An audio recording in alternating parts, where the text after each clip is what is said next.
big show today. Next gen iPhone Pro Max to get dramatically better main camera, and I'm mad about it. 2nm chips are already on the horizon. Apple Car gets a delay and a downgrade, and app side loading in Europe may not be what we thought.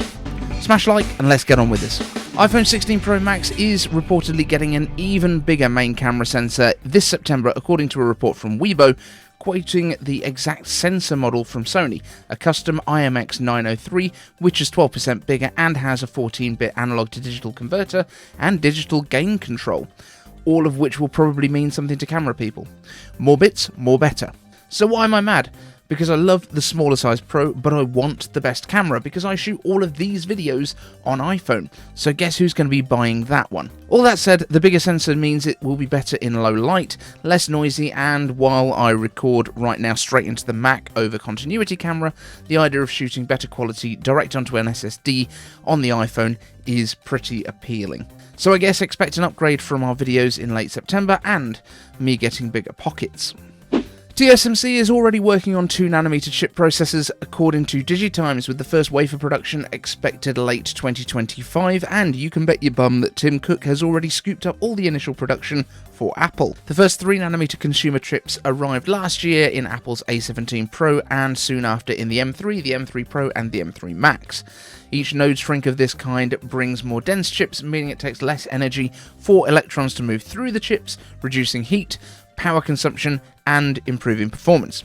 2nm will feature GARFET, gate all-around field effect transistors, which I assume is good, so that's great. Oh, and Apple also already has their eye on TSMC's 1.4 and 1nm processors too, with 1.4 slated for 2027 and probably the M7 chip.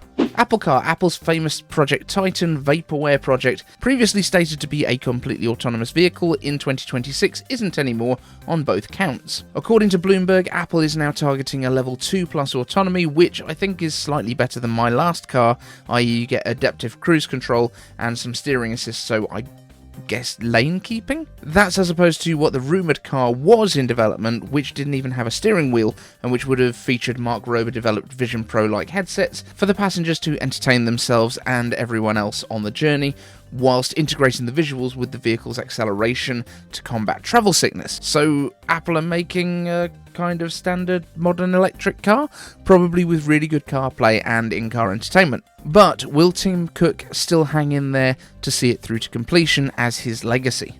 Before we get to your questions, sideloading on the iPhone in Europe, Apple has to comply with the EU's Digital Markets Act by March the 7th, but has Apple found a technical way to comply with nothing really changing? Apple looks to be expecting still a 27% commission for any in-app purchases, according to the Wall Street Journal, just like with the alternate payments processing that is being enforced after their epic trial against, well, Epic, the Fortnite guys who are all pissy about mainly losing and now owing Apple $73 million in legal expenses. Apple is still expecting to review and approve those apps as well, so nothing's really changing.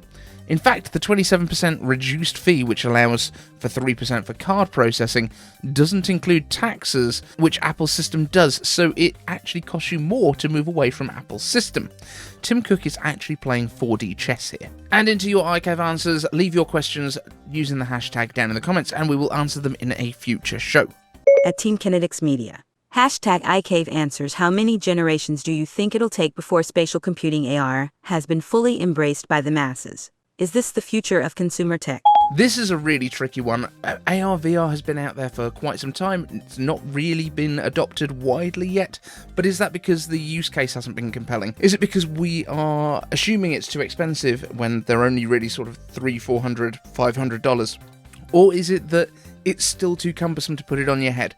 My thought is that this will become far more widespread once the technology gets slimmed down enough that it is comfortable for us to wear and is potentially something that you could wear out and about, and because that's what a phone is. We're not going to be replacing phones with headsets until these headsets are basically something you look through like a pair of sunglasses, then maybe. But I do think we're talking at least 5 years before this is mass adoption. But when you look back at the iPhones, they weren't hugely popular for the first few years. At Team Kinetics Media. Hashtag iCave Answers Ultra Talk. What do you think is the possibility of Apple making a higher tier of iPhone or iPad and calling it the Ultra? Is it likely? Is there a market for an even more powerful portable device? What features might it have? So there's been a huge amount of discussion on this. We've heard from various different places that Apple might want to make something that they call Ultra as a phone, possibly as an iPad. We're looking at bigger iPads. I think even Max Tech were talking about Ultra iPads being the more expensive version of the Pros. I don't really know. Everyone says that there's not enough that you can already do with a Pro iPad as it is, because the software isn't keeping up with the hardware, so why make the hardware better? I think for the iPhone, if anything, it would be something, maybe we have spatial cameras that are at the top and bottom of the device, so that they're a little bit more spread out, sort of more like where your eyes are, so you'll get a more accurate 3D video format, spatial video. That's a possibility. Better displays, the biggest one that we might ever see. Maybe we'll go up into the 7-inch categories. Or is Ultra something folding? Maybe that's something that Apple has in their pocket.